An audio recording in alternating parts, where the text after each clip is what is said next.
All right, welcome back to another edition of How to Beat Your Addiction with John Giordano. I'm Scott Jones, your host. But John, this is your deal here, and how you doing, brother? Well, I'm alive, above ground, and I'm healthy And you're healthy. so far. That's hard to say these days, right? You better believe it. Every time I think we're rounding the corner, it's like we get another spike. What is Yeah. going on out there? What do you see when you're out walking around and doing things? Well, as a normal guy. There's so much misinformation out there. Okay, and everybody's believing it. Yeah. Look, I look at it this way. It's like anything else in the world. Okay, it's like believing in God. There's those who don't believe in God. It's okay. Yeah. Okay, there's those who believe in God. But I look at it this way. I believe in God. If I'm right, I'm in good shape. Okay? If I'm wrong, okay. But the other group, if they're wrong, they're in deep stuff. Yeah. So it's the same thing with a mask. All right? You put a mask on. You don't believe it works, it's okay. All right? So wear it anyway, because if you don't, Yeah. what's the alternative here? I mean, come on, let's be honest, John. I mean, and everybody out there knows. It's a pain. It's a pain in the butt. I can't tell you how many times I pull up to the store.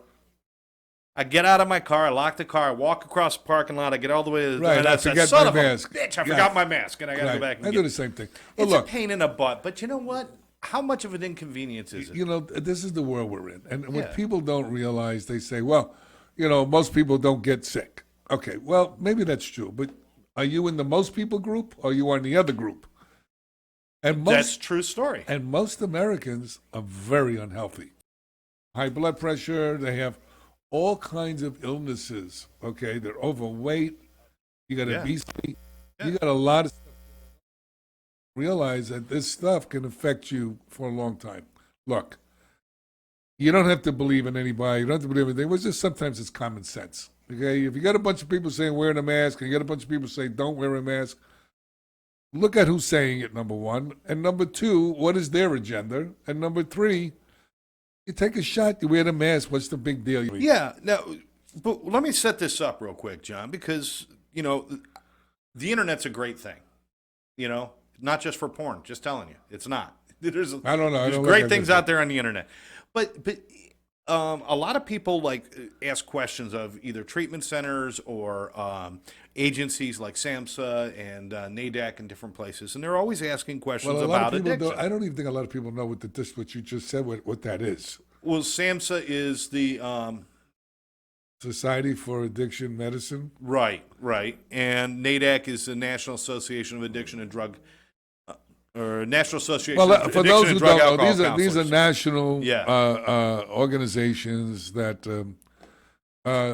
do science. They track addictions all over the country. Yeah. They do a number of different things. So just so you know. Yeah, Okay. and this includes National Institute of Health and different places. But anyway, where we're at here is people are always asking questions. So I thought I would ask you and give you a chance to answer questions that pop up all the time. These aren't just like one at a time. And the very first one that Wait, is comes that up, going to be like the emoji, like you hit the thing on the head, the other guy pops up? yeah, that's a okay. whack-a-mole. We're doing whack-a-mole with the questions here. Whack-a-mole, that's what it is. We're doing whack-a I'm question. real bad on these different things. This is like being on a game show. What's I'm like- NADAC? What's this? Who knows? I probably even got it wrong, but that's okay. When you're in the business for so long, you just learn the acronym, but you forget what it stands for. Well, what it 'Cause stands for, right. Yeah, because, I'm at a conference, I say NADAC, everybody knows what it is. Somebody Right. else asks me, I'm like, I don't know. It's something, though, I'm telling you. Okay, so the first one, and this one comes up all the time because it's been some debate about it.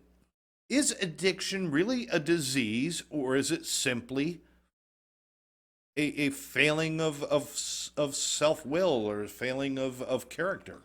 Is it Well, a disease? You got to look at it this way. If it wasn't a disease, the insurance companies would even pay for it. Okay. That's number one. All right. Okay. Number two. I didn't think we were going to base an answer on insurance companies. That's Well, great. unfortunately, they're the that ones won't happen often, folks. they're the ones that design treatment programs. You Yeah. won't believe what's going on out there. We're going to talk about that next show. Yeah, make sure you watch the next Next show. show, we're going to talk about how to pick a treatment center and what you want to look for Yes. Okay. So is it a disease? And you're saying insurance companies designate Well, it listen, so. we Dr. Blum founded the gene. He's a co-founder. Him and Ernie Noble. Uh, Genetically, that there is a gene for addiction. It's the DRD2 ALE1 gene variant. Okay. Now that doesn't mean you're going to be an addict. Okay, because there's such thing as epigenetics, which means the social environment, okay, can actually change what is called the gene expression. But that's one piece. The other piece is addiction always, as far as I'm concerned, depression and anxiety attached to it, Right. and other mental health issues. So there's always comorbidity. It's not just drugs and alcohol. Right. So, and we already know those are all diseases. So, I think maybe, John, where some of the issue comes in is when some people get offended when they say it's a disease just like cancer. And I know, and here's something I've heard from somebody. Maybe you can address this in a more intelligent way than I have in the past. But they're like, listen, my mom had cancer, and she couldn't make a choice and change that. But with addiction, you can make healthy choices and change it. So it doesn't fall into the same category. But that's an interesting premise. And I want to say why I said that. Okay. We still don't know, is cancer done genetically? Mm-hmm. Okay. Is it passed down from family member to family member? They say yes, some say no. Yeah. Okay. It's right? up in the air. Sure. Okay. But also, let's look at lifestyles.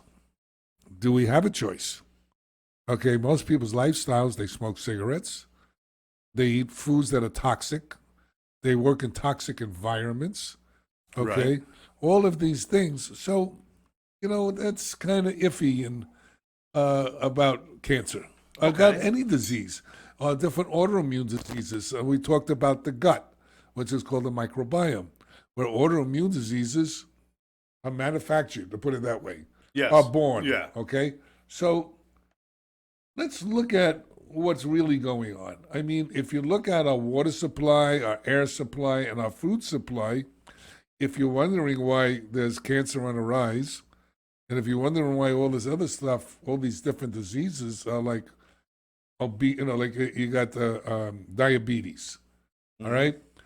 You got to look at people's diet. If you look at Native Americans' diet, they're very prevalent is diabetes. Really? Oh, yeah. Oh, yeah. Because they eat a lot of corn, a lot of carbs, and a lot of, they're very carbaholics. Okay. Okay. All right. So it's very prevalent with them. And when you go to the African American community, you're looking at diabetes and especially high blood pressure. Right. Okay. So each culture has its things. But all of it is melding into one another where even with Caucasians or whatever, we're all getting the same stuff because we're all eating the similar things. I mean, I've been to China about 4 times. And the last time I went to China, I think it was, I don't know, about 3 years ago, 4 years ago. And you never usually see an overweight Chinese person. Well, guess what? That changed. They got Kentucky Fried Chicken over there. They got Burger King over there now. I mean, really? I mean, we laugh, but it's true. All right? Our gift to the world. Right, they love KFC. Okay? And all these different foods that they don't normally eat. All right? And it's causing a havoc there. Wow. So let's circle back around. Addiction is a disease. Based on. I'll tell you what, Scott, let's do it this way. You could call it whatever you like. There we go. Yeah. Okay, how's that? You don't want to call it a disease? Don't call it a disease. Call it a malady. I don't care what you want to call it. But first of all, is it killing people? Yes. Okay. Do people continue to use in spite of adverse consequences? Absolutely. All right. So it doesn't matter what we're calling it. Let's fix it. It does change your brain chemistry and do all those things. Everything. So it does match some of those symptomologies. I think the difference is the treatment is so different from other diseases because the treatment is based upon better decision making and stuff. Although you could do that with some other diseases, like you said. That's interesting that you said that because what happens is it takes a long time for things to trickle down information to trickle down. Like I work with a bunch of scientists from all over the world. I've been lecturing to like, I don't know, right now it's up to about maybe 300 countries. Okay. I've been, to Taipei, I've been to Budapest and Chicago, Baltimore, all these different places with all the neuroscience conferences. And what's interesting, okay, is we call it a medical model treating addiction. It's yes. not a medical model. It's a psychological model. So if you look at the whole history, the last 60, 70 years, you look at willpower, they're not strong enough in their mind. Yeah. Okay. It's all in the mind. They're depressed and that. No, the problem is that this body is a system. It's not a head walking around the dining room. Okay, That's a creepy thought. it's a whole person walking around. You imagine just a head walking around. Hey, don't go to treatment. Just send your head there. The body stays home. But the bottom line is that we're not looking at other diseases, and that's what we talk about, like hypoglycemia and H. pylori and leaky gut syndrome and closed head injuries and low thyroid and heavy metal toxicity. All of these are contributing factors to addiction, depression, and anxiety. So what are we doing? I call our form of medicine the Band-Aid medicine. Okay, we put Band-Aids on symptoms. And instead of finding out what's driving these things, we medicate it. All right, we numb it out. Okay? Yeah. Now, once we're medicated, I feel okay, I feel like a zombie, but I'm okay. Look, you got to find out what's driving all this stuff. If you got diabetes, you find out your insulin's not working. You're not processing insulin properly. Your pancreas is not working right. Sure. All these things. Now, why did this happen? All right, and then you can backtrack and see if you can fix any of this thing. With the current knowledge we have. It's just amazing how we look at medicine. The Orientals look at medicine completely different. If you mix the Western and Eastern philosophies together, you got a pretty good shot of fixing things. Why is it they just can't just say, okay, I'm kind of had enough, I'm done, and I'll stop, and then life go back to normal? Why? What are you talking about, an addict? An addict. Why is somebody who's addicted, alcoholic, drug addict, whatever it might be, maybe they're sick and tired, maybe they really want to quit. Why can't they just say, I'm not going to do it anymore? What is it that keeps drawing them back? Well, believe it or not, Scott, there are a very, very, very small number of people that do that. Okay? Right. They just quit for some reason or another, and they're able to. But there's also a reason for that. Okay? There is different levels of addiction. There's also different types of addiction, and there's also different types of people that are addicts. Not all addicts will rob you and rape you and do all that. Matter of fact, a lot of them are very astute people, business people, doctors, nurses. Yeah. There's all kinds of people. So addiction knows no boundaries, and it doesn't care about what culture or what you are, who you are, how much money you have. It crosses all boundaries. So the bottom line is, why can't they quit? There's a number of reasons that cause that, okay? And some of them is that their brain is offline, it's not working correctly. Look, you're throwing chemicals on something that God made, a beautiful brain, a beautiful computer. I'll put it that way, okay? So you got to look at it this way. Like you have a computer over there, Scott. If it works great, okay? But the problem is, if it gets us a virus, then it's 2 and 2 is now 6. But the computer's a great computer. But the virus is infiltrating it, okay? And it's giving it wrong information. So therefore, it's acting in the wrong way. So that's what happens with the brain. The brain gets damaged. And that's what I keep telling people. And it's beyond my understanding why people don't understand that. I guess it's a little hard to understand, but I think the way you just put it with the virus and, the drugs or alcohol get into the brain, And it actually kind of rewires the brain to a certain extent so that the wrong information is being processed, right? I mean, Well, what there is a physical change. absolutely, and you see, what also happens is people that are genetically predisposed they have what is known as low dopamine or serotonin. Okay, these are the feel-good drugs that we manufacture naturally, and that's what addicts. Okay, people that have addictions. I don't want to just say alcohol and drugs because there's a lot of different things that Right, people are right. addicted to. This is what we're trying to do. We're trying to get dopamine. Okay, we're trying to get serotonin. We want to get that buzz, that feeling good. And the problem is that we're using the wrong methodology to achieve that goal. And once you start, it's like, look, I take a pill, I'm high, okay? Oh, I got to meditate. Oh, I got to exercise.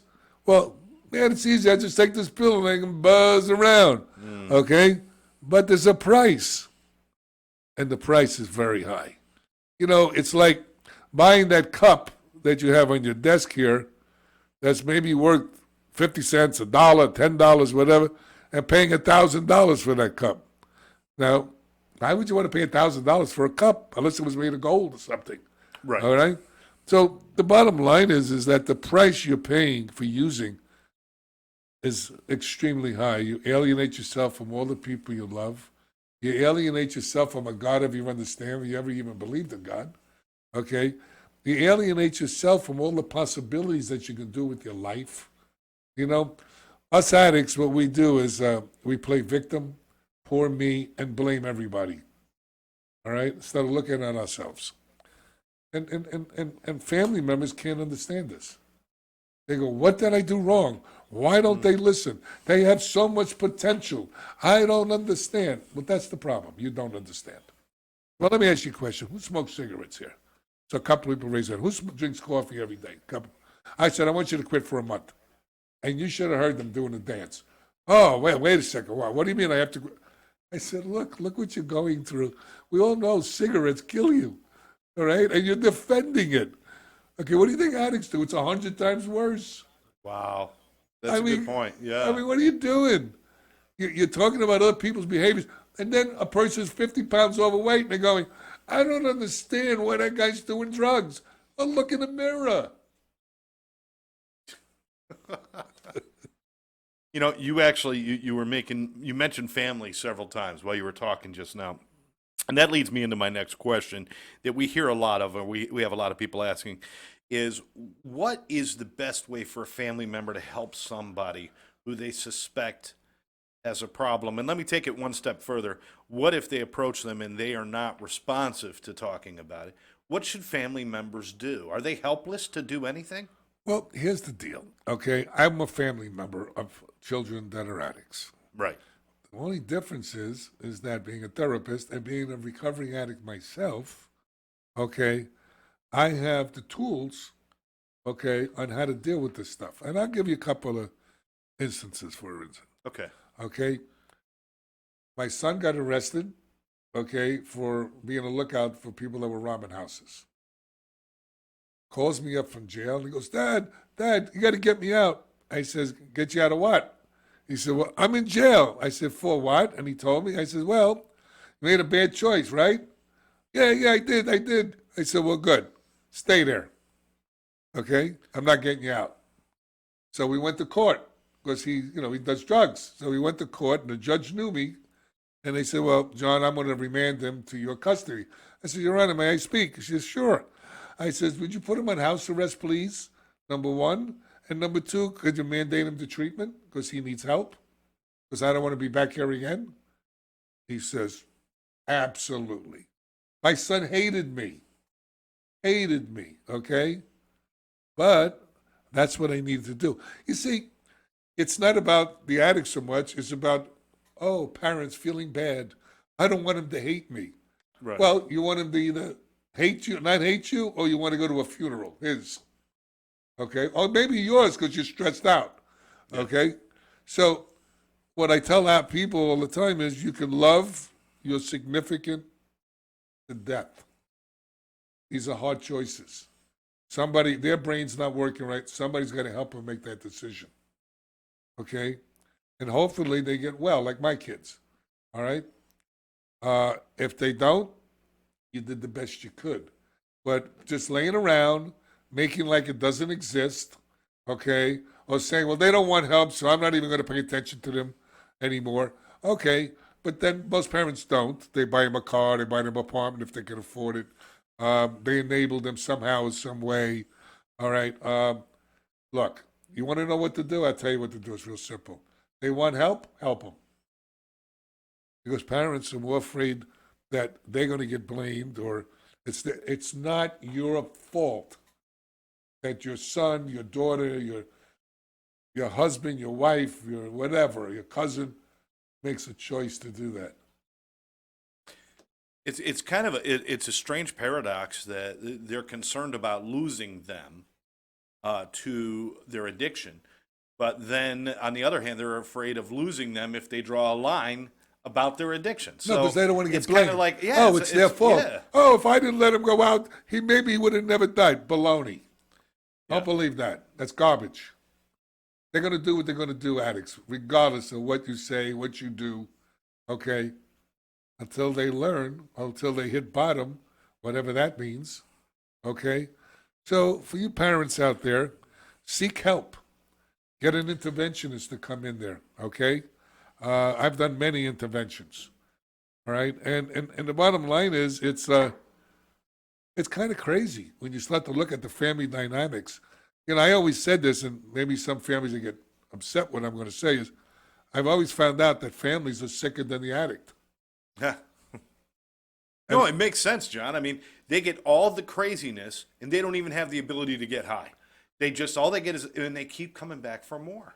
Well, and another thing is this: one of the addicts' favorite song is, "Well, you drink, you smoke pot, so why are you bothering me?" Yeah, yeah. You know, I mean, for those who do that, okay? I mean, it's like almost like a cartoon that what's going on. If it wasn't so sad, it would be funny. And Yeah, I agree. So one of the points you made that you kind of was the enabling. Now you certainly can't affect and make somebody want to get sober. You can't. I mean, you could certainly push them in the right direction and do different things, but you can't make somebody. But I'll tell you what you can do is you can absolutely enable them and make it worse. Enabling is about the worst thing you can do by protecting them from their disease, well, right? you see, everybody's talking about put the addict in treatment. Well, let me explain something to all of you out there. Okay, everyone needs to go to treatment. Everyone, all the family members that are involved with this person, and the person. You need to go to Al-Anon or Nar-Anon. You need help too. You need help to deal with your own pain, your anguish, your own stress, and how to deal with the crazy addict that you love and hate at the same time. Well, you just answered my next question because I was going to say, family members are a lot of times are suggested go to Al-Anon, learn how to take, and their first response is, "I'm not the one with the problem." Right. Well, So what guess is it they need to do, John? Why do they need to do that? Besides, you said they're real sick simple. too, but A lot of the addicts live at home with Yeah. the significant other or the family members, and I don't have the problem. They do. Well, guess what? You have the problem living with you, so Right. therefore you got the problem. Absolutely. All right. And if they're not living with you, they're living in your head. All right. So they're renting space in your head for free. So who has the problem? Everybody. Absolutely. Absolutely. If you had to point out, and I know this is really hard to do, but again, we're talking to people who don't have a lot of experience with addiction and they're trying to learn. What are if you had to pick the keys to a successful recovery? I think It can't be as simple as just go to meetings. It's got to. Is there a key to Absolutely. It's like anything else in life. But before we go on to that, I'd like to talk about why the family members or the significant others have a hard time with this. First of all, please. they're angry. Right. Okay. That's number one. Number two, they blame themselves, some of them. Okay. And number three, they feel taken advantage of. Okay. Because they allowed it, but Right. it's like reverse. The addict blames everybody and the family members blame the addict. Knowledge is powerful, but if there's no action, It's worthless. It's like my mother-in-law, God rest her soul, had a driver's license. She never drove a car. She took the test, and that was it. She never drove the car because she had anxiety. She was afraid of crashing. Wow. So what good was the license? Okay? So it's the same thing. Look, this journey of recovery, okay, is a journey of learning how to live a quality life. Look, I know a lot of addicts and alcoholics and eating disorder people. A lot of people that have addictions. They stop drugs and alcohol, okay, but that's only the beginning of the journey. First of all, they wind up dying from heart attacks, obesity, especially heroin addicts. They get very overweight. Right, right. Okay. Uh, they become carboholics, actually. And what happens is if they don't take care of their body and they don't take care of the gift that God gave us, this beautiful body that we have, okay, and mind and spirit and soul, you don't take care of it, it's not going to take care of you. I mean, I worked my butt off. Okay, I'm 74 years old. I don't want to be taking medications and wind up in hospital stays and all. I look for anything and everything that can help me, okay, live a quality life. You know, how to get rid of my stress, or at least minimize the damn thing. Look, stuff happens in life. People die, people get betrayed, people get divorced, people lose jobs. I mean, come on, man. That's life, okay? You know, people say, well, I don't have any money, and that's why this and that. Well, you have something that was a gift. And God gave us, I believe, this gift of life. And it's what you do with that life is your gift back to God, if you believe in God or higher power or whatever you want to call it. I don't really care, okay? So the bottom line is that you have to take care of this. Otherwise, what good is stopping drugs and alcohol or anything like that and walking around where you're not happy, you're sick all the time, and all you do is, you know, when people get older, you know what they talk about? Have I got a doctor for you? Yeah, yeah. You know, and what medication are you on? Okay? And the older people go, does he drive at night? You know, because I mean, for God's sake, okay? Getting older, you know, if you don't take care of yourself, it could be a life of misery. Absolutely. Absolutely. John, we're flying through our time here today, but I wanted to get two more in very quickly. Two more Okay. questions I think are very important. First, is it ever too late to ask for help? Yes. I mean, because some people. No, that's a good question. Oh, okay. All right. You know, yes, it is too late. You know when it's too late? When? When you're dead. When you're dead. You can't ask. I think I asked because some people are like, no, they're too far gone. Or, no, they've been doing this too long, they're never going to change. And some people put that on people. But, Listen, I mean, you and I both know we've seen people change that Well, even us at times said, there's no way. Listen. And they do it. let me tell you something. The people I thought that would get this didn't, and people I thought that wouldn't get it got it. You know, I worked at a 55-bed indigent facility that people that have HIV and had psychiatric components as well as addiction. These were homeless people that were eating out of dumpsters. The only place they had to go was either death or up in recovery. All right? A lot of them chose recovery. Some of them chose death. Right. Okay? But these people were like, lost everything, had nothing anymore. Their dignity, everything was gone. Okay? Some of them were millionaires at one time, believe it or not. Because of their addiction, lost everything. Wow. Family members, everything. And I don't know if some people can relate to losing everything. The only thing they had left is this gift that was given to them at birth. Okay? And a lot of them decided to change and to appreciate what they did have instead of what they don't have. And that's why we do this program, to give back what was so freely given to us by people that I thought were full of shit in plain English. Okay? That I couldn't believe that they would want to help somebody they don't know. I was wondering what angle they were, I'm a street kid looking for the angle they had.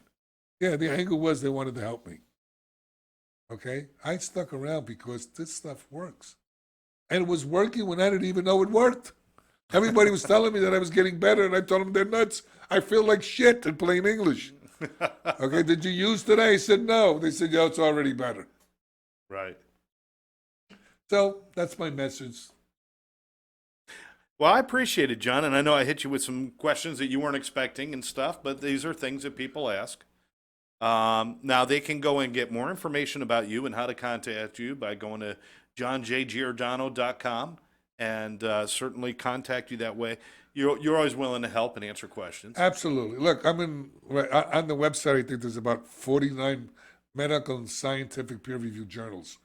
Okay? I believe in going to the science end, not just the talking end. Okay? So everything I have is evidence-based. All the knowledge I pass on to you is that, do we do more research? There's always more research. Yeah. Yeah. Remember, we're a society of more. Well, yeah, and anybody who thinks they always have the answers, I know. I usually know what means they know nothing. No, you know what I know? I don't know. As long as I can stay as a student, I'm in good shape. All I got to know is that what I know today might not be the truth tomorrow. So wake up tomorrow and look at tomorrow's truth and keep learning. That's all there is to it, John. Nothing else. And we appreciate everybody out there watching, and we hope you'll encourage others to watch. And, of course, this is shown several places, including the ATC Network on YouTube, so make sure you like that and subscribe to that. Please do me us a favor and share it with everybody on your network. Maybe we can help one life. Yeah. Wow, Absolutely. one life. Think of that.